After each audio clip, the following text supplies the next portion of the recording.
नमस्कार साथियों, आज हम संविधान में आपको भाग 5 बता रहे थे। उसमें जो है 97 अनुच्छेद तक लगभग आपको बताए थे। ठीक है, आज 98 अनुच्छेद से लेके उसके आगे तक हम आपको बताएंगे।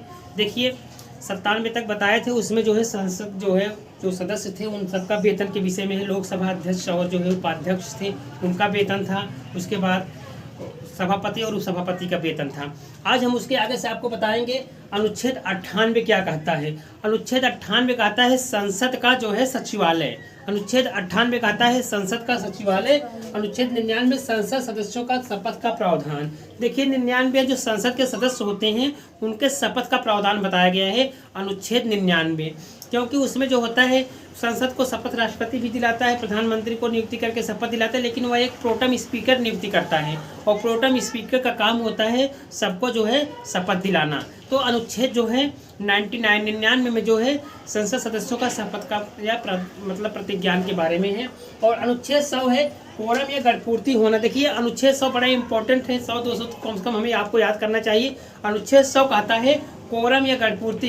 कहने का मतलब जब संसद का जब सदन चलता है तो उसमें जो है कोरम होना चाहिए। कोरम का मतलब कम से कम जो है 10% लोग, पूरे सदस्य जितने हैं उसका 10% उपस्थित होना चाहिए। उसी को हम कोरम कहते हैं या गणपूर्ति कहते हैं।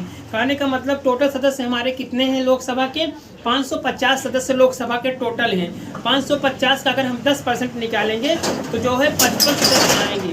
55 सदस्य कम से कम रहेंगे तभी जो है कोरम चल पाएगा, नहीं तो कोरम नहीं चल पाएगा। तो आर्टिकल जो है 100 यानी 100 अनुच्छेद आपको यह कहता है कि कोरम या गणपूर्ति। पूरा गणपूर्ति का मतलब कितना होना चाहिए? कभी कभी क्वेश्चन पूछता है कि संसद सत्र चालू करने के लिए लगभग कितना गणपूर्ति होना चाहिए, तो कम से कम जो है 55 सदस्य होने चाहिए। टोटल सदस्यों का 10%। अगर हम राज्यसभा का जो है कोरम देखेंगे तो राज्यसभा का टोटल सदस्य संख्या कितना है? 250 है। वहाँ 550 हैं, इंग्लो इंडियन अब हट गए हैं, तो 550 का हम 10% निकालेंगे, 55 सदस्य रहेंगे तब कोरम चलेगा। और इधर हम आएंगे राज्यसभा में।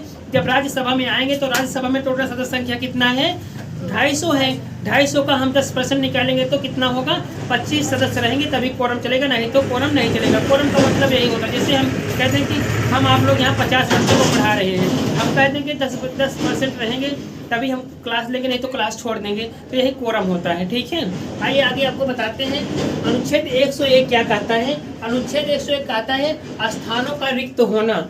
स्थानों का रिक्त होना का मतलब ये होता है कभी कभी कुछ सदस्य ऐसे होते हैं कि जो है और राज्यसभा का सदस्य मान लीजिए वो है वर्तमान में, और चुनाव हो, जैसे लोकसभा का चुनाव 2024 में होने वाला है और लोकसभा का चुनाव हुआ और वे सदस्य लोकसभा का सदस्य जीत गए, तो कहने का मतलब ये होता है अब आपको एक सदन क्या करना पड़ेगा? छोड़ना पड़ेगा। चाहे आप राज्यसभा को छोड़िए चाहे लोकसभा को छोड़िए, यही जो है अनुच्छेद 101 कहता है स्थानों का रिक्त होना। एक स्थान आपको खाली करना पड़ेगा, चाहे आप राज्यसभा का खाली करिए चाहे लोकसभा के। तो अक्सर राज्यसभा को लोग छोड़ देते हैं क्योंकि लोकसभा के जनता के प्रतिनिधि होते हैं, वो पावरफुल होते हैं। ठीक है, अनुच्छेद 101 ये कहता है। अनुच्छेद 102 कहता है संसद सदनों की निर्भरताएं। देखिए एक होता है अहर्ता और एक होता है निर्भरता। निर्भरता का मतलब जिससे कहते हैं कि आप हमारे मतलब विद्यालय में अगर 5 दिन तक महीने में एब्सेंट रहेंगे तो हम आपको नाम काट के निकाल देंगे, तो यही होता है निर्भरता। तो निर्भरता का मतलब कोई भी संसद सदस्य लगातार 60 दिन तक जो है अनुपस्थित नहीं रह सकता। अगर 60 दिन तक अनुपस्थित रहेगी तो उसकी सदस्यता क्या हो जाएगी? समाप्त हो जाएगी। अनुच्छेद 113 कहता है संसद सदस्यों की निर्भरताएं। निर्भरताएं का मतलब उसका निर्भरता ये होनी चाहिए कि आपको बराबर आना चाहिए। देखिए सचिन तेंदुलकर भी राज्यसभा के सदस्य थे, तो इनको भी बीच बीच में क्या करना पड़ता है? आना पड़ता है, नहीं तो पता लग क्या हो जाएगी? इनकी सदस्यता क्या हो जाएगी? समाप्त। निर्भरता का मतलब यही है कि आपको उसका पालन करना पड़ेगा। ठीक है, और 60 दिन तक लगातार एब्सेंट रहते हैं तो उनकी जो सदस्यता समाप्त हो जाती है। आइए अनुच्छेद 103 देखते हैं। अनुच्छेद 103 क्या कहता है? संसद सदस्यों की निर्भरताओं से संबंधित प्रश्नों पर विनिश्चय। हमारा कहने का मतलब ये होता है अनुच्छेद 103 यह कहता है कि संसद के सदस्यों के निर्भरताओं से संबंधित प्रश्नों पर विनिश्चय। इसका मतलब यह होता है कि आप संसद के सदस्य हैं, आप क्या इसके योग्य हैं, आप चुनाव लड़ सकते हैं, उनके ऊपर जो है कौन बता सकता है कि आप किसके योग्य हैं? राष्ट्रपति। लेकिन राय किससे लेगा? चुनाव आयोग से। हमारा कहने का मतलब यह है, जैसे कहने का मतलब बहुत से संसद सदस्य हैं, मान लीजिए किसी के ऊपर मुकदमा चल रहा है, कोई 2-3 साल तक लगातार जेल में है, तो क्या वो चुनाव लड़ सकता है? इसको कौन बताएगा कि आप चुनाव लड़ने के योग्य हैं कि नहीं? यह निर्णय जो है राष्ट्रपति करता है, लेकिन राय किसकी लेता है? चुनाव आयोग से। चुनाव आयोग से वह पूछेगा कि इनको चुनाव में टिकट दिया जाए, ये लड़ने के योग्य हैं कि नहीं। तब चुनाव आयोग उनके विषय में जानकारी करेगा और वह बताएगा कि भैया लड़ने के काबिल हैं या नहीं है। ठीक है, तो अनुच्छेद 103 यही कहता है, सदस्यों के निरर्हताओं से संबंधित प्रश्नों पर विनिश्चय। बहुत से लोगों को ऊपर लगातार 2-3 साल तक जेल में रहेंगे तो समझ लो चुनाव नहीं लड़ सकते। तो यही है अनुच्छेद 103 कहता है। लेकिन पूछता है कौन इसका जो है निर्णय करेगा, तो निर्णय करेगा राष्ट्रपति, लेकिन इसकी राय लेगा चुनाव आयोग की। अनुच्छेद 104 कहता है शपथ लेने की प्रतिज्ञा। मतलब 104 का मतलब यही होता है कि जैसे कोई भी व्यक्ति बिना शपथ लिए अगर उसमें बैठ जाता है, ठीक है, तो उसको 5 रुपये जुर्माना देना पड़ता है। ठीक है, अब उनके लिए 5 रुपये कुछ नहीं है, लेकिन एक मानक बनाया गया है कि बिना जुर्माना मतलब बिना शपथ लिए कोई बैठ नहीं सकता। आइए देखिए अनुच्छेद 105, ये इम्पोर्टेंट है। संसद सदनों के सदस्यों का विशेषाधिकार। संसद के जो सदन के जो सदस्य होते हैं इनका विशेषाधिकार यानी वाक स्वतंत्रता है। अनुच्छेद 105 कहता है संसद के सदस्यों का विशेषाधिकार। विशेषाधिकार का मतलब संसद के जो सदस्य होते हैं ये वाक स्वतंत्र हैं, ये सदन में कुछ भी बोल सकते हैं। ठीक है, कुछ भी बोलते हैं, इनको बोलने के लिए वाक स्वतंत्र हैं। हम इसके पहले आपको बताए थे संसद कुछ भी बोलेंगे, कोई न्यायालय नहीं जा सकता। अनुच्छेद 120 के तहत कोई न्यायालय नहीं जा सकता। ठीक है, न्यायपालिका से मतलब न्यायपालिका में जा नहीं सकते, तो इसलिए 105 में यह कहा गया है कि संसद के जो सदस्य हैं उनको वाक स्वतंत्र हैं, कुछ भी बोल सकते हैं। अगर भाई ऐसा ना कुछ बोले कि जो है थोड़ा सा किसी को समस्या हो, नहीं तो वहाँ रिस्क कौन लेगा? चुनाव जो उसके अध्यक्ष होते हैं, लोकसभा अध्यक्ष, वही रिस्क ले सकते हैं और कोई न्यायालय में ले नहीं जा सकता। ठीक है, तो वही वाक स्वतंत्रता 105 में। ठीक है, उसके बाद अनुच्छेद 106 कहता है संसद सदस्यों का वेतन और भत्ते। जब 5 में बोला था 6 में वेतन ले, ऐसे बैठा है 5 में बोल रहे हैं तो बोलने के वेतन 6 मिले। 106 में क्या है? संसद सदस्यों का जो है वेतन और भत्ते हैं। ठीक है, अनुच्छेद 107 है विधेयकों की पुनः स्थापना। विधेयकों की मतलब विधेयक मतलब विधायक ना समझिएगा, विधेयक होता है जो विधेयक आता है राष्ट्रपति के पास, यही विधेयक होता है। ले गए फिर विधेयक आए फिर आता है, तो ये विधेयकों की पुनः स्थापना होता है। अनुच्छेद 108 इंपॉर्टेंट है, ध्यान दीजिएगा। अनुच्छेद 108 क्या कहता है? संयुक्त बैठक का प्रावधान है। देखिए संयुक्त बैठक का प्रावधान कभी कभी होता है। देखिए संयुक्त बैठक का मतलब है, देखिए पहले जानिए किसमें है, बहुत पूछता है, इंपॉर्टेंट अनुच्छेद है, आप लोग याद कर लीजिएगा। अनुच्छेद 108 क्या कहता है? संयुक्त बैठक का प्रावधान। अब संयुक्त बैठक क्यों होती है, कब होती है, इसको हम आपको बता रहे हैं। संयुक्त बैठक का मतलब ये होता है कभी कभी कोई बिल ऐसा होता है, आप लोकसभा होते हैं, राज्यसभा होते हैं, दोनों की सहमति नहीं हो पाती है, तब राष्ट्रपति जो है संयुक्त बैठक को बुला लेता है। ठीक है, देखिए अब तक जो है 3 बार जो है संयुक्त बैठक का प्रावधान होता है। कुछ बैठकें कुछ चीज़ ऐसा होती है, जैसे मान लीजिए 370 जम्मू कश्मीर देख लीजिए। ठीक है, तो इसमें क्या हुआ, अगर लोकसभा से पास हो गया राज्यसभा में गया, अगर वहाँ नहीं पास होगा तो खत्म हो जाएगा, और राज्यसभा से पास हो गया तो कहाँ जाएगा? राष्ट्रपति के पास हो जाएगा, और भी दस्तखत करेंगे तभी। जम्मू कश्मीर में ऐसे हुआ था, 5 तारीख को शायद वहाँ आया था, लोकसभा में पास हुआ, फिर छक वहाँ गया, तब लोग राष्ट्रपति जो है स्वीकृति दे दी, तब 370 खत्म हुआ। तो हमारा कहने का मतलब 108 यही कहता है संयुक्त बैठक का प्रावधान है। जब दोनों जो है तालमेल नहीं रहता है किसी विधेयक पे, तब राष्ट्रपति संयुक्त बैठक बुलाते हैं, और संयुक्त बैठक में विजयी कौन होगा जान रहे हैं? विजयी कौन होगा? जिसकी सदस्य संख्या ज़्यादा है, लोकसभा 500 है, राज्यसभा वाले ज़्यादा तो वही जीत जाते हैं। ये होता है संयुक्त बैठक। कभी कभी पूछता है अब तक जो है कितनी बार संयुक्त बैठक हुई है? अब तक 3 बार संयुक्त बैठक का प्रावधान हुआ है। कब हुआ है, कैसे हुआ है, इसको हम आपको बताते हैं। अब तक जो है 3 बार संयुक्त बैठक का प्रावधान हुआ है। कब कब हुआ है? दहेज उन्मूलन पर। कब हुआ है? दहेज उन्मूलन में 1961 पे एक बार दोनों कंबाइंड सेशन बुलाया गया था, यानी लोकसभा को बुलाया गया था और किसको बुलाया गया था? राज्यसभा को। उसके बाद दोबारा कब हुआ था? बैंकिंग सुधार पे हुआ था। बैंकिंग सुधार यानी 1978 में। तीसरा कब हुआ था? आतंकवाद पर हुआ था। आतंकवाद पर जो है संयुक्त बैठक। कभी कभी एक क्वेश्चन पूछता है संयुक्त बैठक प्रावधान के अनुच्छेद में, यही पूछेगा 108 में पूछता है अब तक कितनी बार संयुक्त बैठक हुई है? 3 बार। ये नहीं पूछता है किसमें, अगर पूछेगा तो आप लोग जानते रहे। दहेज पे कब हुआ था? 1961 में। बैंकिंग सुधार 1978 में। आतंकवाद जो है 2002 में। 3 बार संयुक्त बैठक हुई है। और एक क्वेश्चन और पूछता है, बार बार पूछता है कि किस पे संयुक्त बैठक का प्रावधान नहीं है। देखिए 2 जगह संयुक्त बैठक का प्रावधान नहीं है। कहाँ कहाँ नहीं है? धान विधेयक और संविधान संशोधन पर। जब धान विधेयक पर और संविधान संशोधन पर संयुक्त बैठक का प्रावधान नहीं है। इतना आप लोग अलग से नोट बना लीजिए और नोट कर दिए, उसमें लिख लीजिए, इसे करके नोट लीजिए, नोट।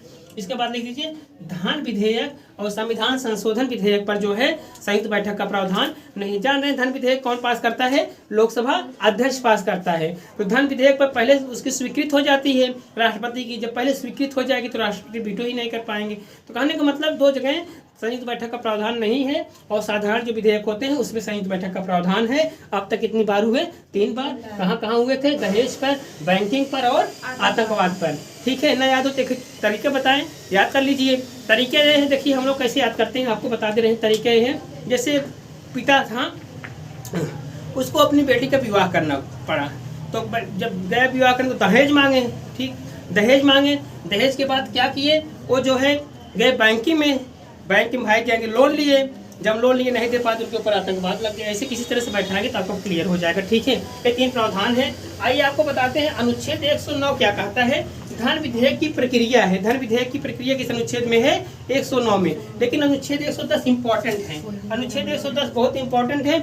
अनुच्छेद 110 कहता है धन विधेयक की परिभाषा। ठीक है, अनुच्छेद 110 में क्या है? धन विधेयक की परिभाषा, ये इम्पोर्टेंट है। अनुच्छेद 111 ये भी इम्पोर्टेंट है, ध्यान दीजिएगा। अनुच्छेद 111 क्या कहता है? इसमें जो है राष्ट्रपति की वीटो शक्तियां हैं। थोड़ा यहाँ ध्यान दीजिए, इसमें हम आपको समझाते हैं 111 क्या होता है।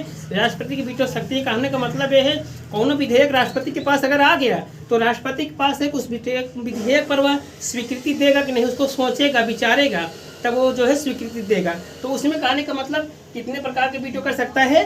3 प्रकार का। 3 प्रकार का कौन कौन है? पहला है अत्यंतिक वीटो, निलंबनकारी वीटो और पाकिट वीटो। अरे देखिए, अत्यंतकारी वीटो क्या होता है? निलंबनकारी अत्यंतकारी वीटो होता है एब्सोल्यूट वीटो जिसे कहते हैं। कौनो चीज आए आप तुरंत नहीं आए थे, बस उसकी कहानी क्या हो गई? खत्म, तुरंत मना हो गया और खत्म हो गया। ठीक है, और निलंबनकारी वीटो क्या होता है? निलंबनकारी वीटो यह वीटो होता है जैसे कोई चीज़ बिल बन के आया, वहाँ राष्ट्रपति के यहाँ लोकसभा के पास गया, लोकसभा उस पर स्वीकृति कर दी, इसके बाद कहाँ जाता है? राज्यसभा के पास, राज्यसभा भी अपनी स्वीकृति दे दी, तब इसके बाद भी वो कहाँ जाएगा? विधेयक राष्ट्रपति के पास जाता है। जब वो राष्ट्रपति के पास जाता है तो राष्ट्रपति के पास यही उसकी पावर है। अनुच्छेद 111 के तहत कह रहा है विधेयकों पर अनुमति। अब राष्ट्रपति को ये पावर है कि वो क्या करे, उसको देखे, जब देखेगा तो उसको समझ में आएगा तो ठीक है, नहीं तो कह देगा भैया ले जाओ, वापस कर देगा तो इसे हम क्या कहते हैं? निलंबनकारी। लेकिन जब वहाँ वापस जाएगा तो लोकसभा राज्यसभा वाले फिर देखेंगे भाई कहीं कमी तो नहीं की थे, राष्ट्रपति वापस कर दिए। अगर फिर वीटो मतलब फिर वो फेंक दिए वही विधेयक को, तो राष्ट्रपति उस पर दस्तखत करने के लिए क्या है? मजबूर है, क्योंकि तब साधारण विधेयक से जाता है तो उस पर जो है उनको स्वीकृति देना पड़ता है। ये 2 वीटो हो गया। अब तीसरा है पाकिट वीटो। पाकिट वीटो यह वीटो होता है, इसमें क्या होता है? जैसे लोकसभा पास कर दिया और राज्यसभा पास कर दिया कोई विधेयक को, अब राष्ट्रपति को नहीं समझ में आ रहा है तो क्या कर लेगा? अपने जेब में रख लेगा। जब वो अपने जेब में रख लेगा, अब उसे सोच रहे लोकसभा वाले राज्यसभा वाले की दस्तखत कोई आवे राष्ट्रपति के पास, और ना हाँ कर ही ना ले रही है, पता लगा धीरे धीरे ऐसे पैकेट पड़े से पाकिट वीटो कहते हैं। और ना दस्तखत करेंगे ना बताएंगे, अपने पास रख लेंगे, इसे हम क्या कहते हैं? Pocket veto. वो जान रहे हैं अगर एक बार लौटाएंगे साधारण बहुमत से वापस हो जाए। साधारण मतलब बहुमत होता है 50+ से थोड़ा ज़्यादा हो जाए, और जिसकी सरकार होती है तो बहुमत रहबे करे सरकार में, भाई ओके उतना सांसद रहबे करे जगह सरकार है तो आ जाएगा, दोबारा उनको दस्तखत करना पड़ेगा निलंबन के तहत। और पाकिट में रख लेते हैं। कौन है इसको रखा था? किसी को पता है? एक बार कौन रखा था? ज्ञानी जैल सिंह। ज्ञानी जैल सिंह प्रधानमंत्री थे, ये जो है डाक विधेयक पर जो है उस पर जो है स्वीकृति नहीं दी, अपने पाकिट में रख लिए। पूछता है कौन से ऐसे जो है राष्ट्रपति थे जो है एक बार जो है इसका जो है पाकिट वीटो का प्रयोग किए थे? कौन थे? ज्ञानी जैल सिंह। वो जो है किस विषय पे था? डाक विषय पर। वो अपने पैकेट में रख लिए, न हाँ की न नाही की, इसी को हम पाकिट। तीनों वीटो समझ में आ गया। राष्ट्रपति के पास यही शक्तियाँ होती हैं। अत्यंतिक वीटो मना कर दिए, तुरंत कहानी खत्म। ठीक है, जैसे कहानी का मतलब आगे प्रक्रिया कब हो? जैसे आप समझ लीजिए किसी को शादी करने जाना पड़ा, गए लड़की देखने आए, मुझे लड़की पास है नहीं, जब खत्म हो गई नहीं तो कहानी क्या हो गई? समाप्त। न दहेज देना है न लेना है, क्या आ गया? कुछ नहीं होगा, तो अत्यंतिक हो गया। निलंबनकारी एक बार वापस किए, दोबारा आ गया साधारण बहुमत से, राष्ट्रपति को उस पर क्या करना पड़ेगा? दस्तखत। तीसरा पाकिट वीटो। पाकिट वीटो जब राष्ट्रपति को नहीं समझ में आता तो पाकिट में अपने रख लेता है, चलो न इधर के न उधर को रखते रहता है। और आइए आपको बताते हैं जो है वीटो जो आता है तो इसमें जो है कुछ सरकारी विधेयक होते हैं, और कौन सरकारी होते कौन गैर सरकारी होते इसको बता देते हैं। जैसे हमारे कहने का मतलब ये है 550 टोटल हमारे संसद सदस्य हैं। कितने हैं? 550 सदस्य हैं।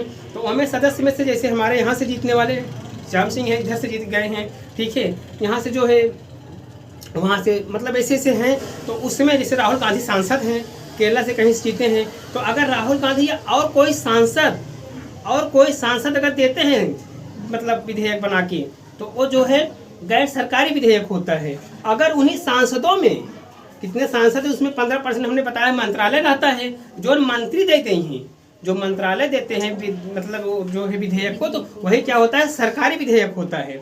ठीक है, सरकारी गैर सरकारी समझ में आया। हमारा कहने का मतलब सरकारी विधेयक वह विधेयक होता है जिसमें मंत्री देते हैं। मंत्री लोग क्यों है, अब भाई इसमें भारतीय जनता पार्टी की सरकार है, इसके जो मंत्री हैं, मान लीजिए सीतारमण जी हैं, मंत्री हैं, स्मृति ईरानी है, ये लोग कौन विधेयक बना के देते, कौन विधेयक हो जाए सरकारी। लेकिन और जो सांसद है ऐसे जो देते क्या होता है, गैर सरकारी विधेयक होता है और राष्ट्रपति के पास है। इसके बाद अनुच्छेद 112 आएंगे, ये अनुच्छेद 111 है, तो समझ में आया। अब 112 में बताएंगे बजट, बजट के बारे में बताएंगे।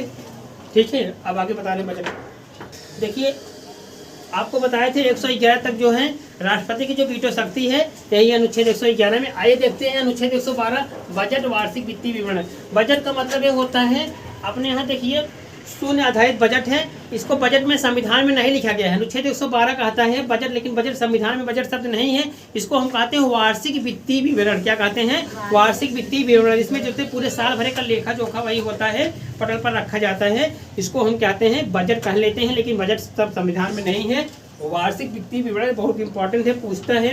देखिए सब जब पूरा जोड़ा जाता है तो 1 अप्रैल से लेकर 31 मार्च तक देखते हैं, पूरा लेखा जोखा लाके जो है वही बजट में दिखाते हैं, क्या करना है, कहाँ कितना पैसा खर्च हुआ है, कहाँ कितना लगा है, कितना किए हैं, यही सब होता है। इसे हम कहते हैं वार्षिक वित्तीय विवरण। अनुच्छेद 112। 113 में संसद में प्रावधानों से संबंधित है, कोई बहुत नहीं है। 114 है विनियोग विधेयक। देखिए विनियोग विधेयक क्या होता है, वो संसद में जाता है, उसे धन विधेयक समझ लीजिए। विनियोग विधेयक के माध्यम से कोई धन जो है पास किया जाता है। ठीक है, धन विधेयक संबंधित प्रक्रिया होती है, इससे जो है कहीं किसी धन को हमें निकालना है, देना है, तो विनियोग विधेयक के माध्यम से वो जाता है, तो जो है इसमें जो है संसद जो है स्वीकृति देते हैं, क्योंकि जो विधेयक जो धन विधेयक हैं इन सब पे संसद का अधिकार होता है। ठीक है, इसमें आपको बताएंगे संचित निधि उससे संबंधित होती है, उस पर जो है मतदान होता है। ठीक है, तो वही कहने का मतलब विनियोग विधेयक जो होता है ये रखा जाता है, इस पर मतदान होता है, तब जो है विभिन्न मदों में कहाँ पैसा खर्चे है विनियोग विधेयक के माध्यम से खर्चा किया जाता है। और इसके बाद 115 है अनुपूरक अधिक या अधिक अनुदान। कभी कभी यह होता है अनुपूरक अधिक, या इसका मतलब यह होता है कभी कभी यह होता है कि जैसे मान लीजिए कोई हमें काम कराना है, 10 करोड़ वहाँ पास हो गया। ठीक है, 10 करोड़ रुपए पास हो जाता है, उसके बाद वहाँ बजट 12 करोड़ हो जाता है, कुछ उसमें और दिखा देते हैं, तब वैसा पैसे पास कराने के लिए जो है अनुपूरक अधिक या अधिक अनुदान जो है राष्ट्रपति दोनों के समक्ष रखते हैं। वो पैसा जो मिलता है उसी को हम जो क्या कहते हैं अनुपूरक या अधिक जो है अनुपूरक अधिक या अधिक अनुदान। कहने का मतलब है जैसे इस रोड बनना है, ये रोड के लिए 10 लाख पास हो गया और 15 लाख इसमें जो है कुछ महंगाई चार्ज लगे 12 लाख पास हो गया लग रहा है, तब इसको जो है विधेयक उसके पास पटल पर रखा जाता है, इसमें जो पैसा एक्स्ट्रा दिया जाता है उसी को हम जो कहते हैं अनुपूरक अधिक या अधिक अनुदान, यही होता है। ठीक है, मद में अगर पैसा लगा उससे ज़्यादा हो गया तो इसी के माध्यम से दिया जाता है, राष्ट्रपति रखवा के नहीं करवाता है। कहीं कहीं होता है मेडिकल कॉलेज बन रहा है, वहाँ 25 करोड़ पास हुआ, 15 लाख 30 करोड़ बिल आ गया, तो इसी के माध्यम से निकाला जाता है अनुपूरक अधिक या अधिक अनुदान। फिर लेखानुदान, प्रत्यनुदान, अपवादानुदान, ये भी उसी हिसाब से होता है, बहुत लंबा है। उसके बाद जो है अनुच्छेद 117 विधेयकों के बारे में विशेष उपबंध है। अनुच्छेद 118 है प्रक्रिया के नियम। प्रक्रिया का नियम मतलब ये होता है कि कभी कभी जो है अनुच्छेद 108 के तहत संयुक्त बैठक प्रावधान है, उसमें जो है प्रक्रिया में संयुक्त बैठक में जो है अध्यक्षता जो है लोकसभा अध्यक्ष करता है 118 के तहत। ठीक है, अनुच्छेद 119 कहता है संसद में वित्तीय कार्य संबंधी प्रक्रिया है। वित्तीय कार्य संबंधी प्रक्रिया जो है संसद में है, ये अनुच्छेद 119 के तहत होती है। अनुच्छेद 120 इंपॉर्टेंट है, 21 भी इंपॉर्टेंट है, 22-23 तक इंपॉर्टेंट है। आइए आपको बताते हैं अनुच्छेद 120 का कहता है संसद में प्रयोग की जाने वाली भाषा। अनुच्छेद 120 क्या कहता है, संसद में प्रयोग की जाने वाली भाषा। संसद में जैसे जाते हैं, हमारा देश जो है 28 राज्य है, 8 केंद्र शासित प्रदेश हैं, हम यहाँ हिंदी बोलते हैं, कोई उसकी मातृभाषा कुछ है, कोई तेलुगु बोलता है, कोई मराठी बोलता है। अब वहाँ जाने के बाद ना हो दिक्कत कोई बोल पाए तो वहाँ जो है लोकसभा अध्यक्ष कहते हैं आप अपनी मातृभाषा में बोल सकते हैं। दिनेश लाल यादव जीत के गए हैं, वो भी अपने भोजपुरी में बोलेंगे चल जाएगा, लोकसभा अध्यक्ष कहकर आप भोजपुरी में बोले तो भोजपुरी में बोल सकते हैं। कहने का मतलब अनुच्छेद 120 ये कहता है संसद में प्रयोग की जाने वाली भाषा आप अपनी मातृभाषा में भी बोल सकते हैं। संसद में मराठी है तो मराठी बोल सकते हैं, तेलुगु वाले बोल सकते हैं, लोकसभा अध्यक्ष अगर परमिशन दे दे तो आप बोल सकते हैं। अनुच्छेद 120 यही कहता है कि संसद में प्रयोग की जाने वाली भाषा। तो ये अनुच्छेद 100 इंपॉर्टेंट देखते हैं, 21 बहुत इंपॉर्टेंट है। संसद में चर्चा पर निर्बंधन। संसद में चर्चा का मतलब निर्बंधन यह है, इसका मतलब यह होता है जैसे हमने आपको बताया हमारी न्यायपालिका क्या है, स्वतंत्र न्यायपालिका। क्या है, स्वतंत्र न्यायपालिका। न्यायपालिका यानी सुप्रीम कोर्ट या हाई कोर्ट कुछ भी कर रहे हैं तो संसद में चर्चा नहीं होगी कि उसने क्या किया, किसको फांसी दिलाए, इसको आजीवन कारावास दिलाए, इसकी सजा को माफ कर दिए, इसको 10 साल के लिए कैद करा दिए, इसको 50 लाख जुर्माना लगा दिए। क्या कर रहे हैं संसद और न्यायाधीश, क्या कर रहे हैं सुप्रीम कोर्ट के या हाई कोर्ट के न्यायाधीश क्या कर रहे हैं उनके विषय में। ये तो 121 यही कहता है कि संसद क्या कर रहे हैं, ओ न्यायाधीश क्या कर रहे हैं उनके विषय में संसद में चर्चा नहीं होगी। हमारा जो संसद है, संसद में चर्चा कभी नहीं कर सकते कि क्या कर रहे हैं, किसको सजा दिए, किसको माफ किए, किसको आजीवन कारावास किए। समझ में आया 121 यही है। यानी सोचिए सुप्रीम कोर्ट के ऊपर कभी अंगुली नहीं उठा सकते कि आपने क्या किया है। अब सीधा उसी का उल्टा 122 होता है। 122 कहता है न्यायालयों की कार्यवाही की जांच न किया जाना। अब वहाँ भी होगी तब न्यायालय कार्यवाही की जांच न किया जाना इधर है, क्योंकि संसदों में भी नहीं हो सका। मतलब संसद वाले जो होते हैं वो कभी उंगली नहीं उठाएंगे कि संसद में क्या हो रहा है। कौन नहीं उंगली उठाएंगे?